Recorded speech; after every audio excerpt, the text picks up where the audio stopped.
وتوباك أشهر مغني راب في العالم اشتهر بأغانيه الجريئة والحماسية، وعاش حياة مليئة بالصراعات انتهت بمقتله في ظروف غامضة بعد تحديه المباشر لبيجي سمولز وديدي. لكن موضوعنا اليوم أعمق من كل هذا. ما علاقة توباك بالإسلام؟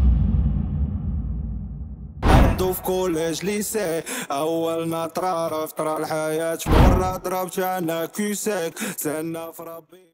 في أحد البودكاستات كشف أحد أصدقائه أنه بعد وفاة توباك دخل غرفته فتح أحد الأدراج وتفاجأ بأنه وجد المصحف الشريف موضوعا بجانب عصابة الرأس الشهيرة التي كان يرتديها. Was Tupac Muslim? Most people think Tupac was Muslim because his name was Shakur. When he passed away, I was in his room and I just went through his drawer and I seen the Quran. I remember he had the, red rag right here. I remember like yesterday, folded up, and then a bandana on me, and then he had the Quran right here. And I remember opening up. I wasn't even Muslim, but I knew the Quran what it was, Close and put the drawer. والمثير أكثر أن توباك خلال فترة سجنه كان يقرأ عن الإسلام ويتعلم عنه، مما جعل الكثيرين يتساءلون: هل اعتنق توباك الإسلام قبل وفاته؟ أم أنه كان فقط يبحث عن السلام في عالم كله ضجيج؟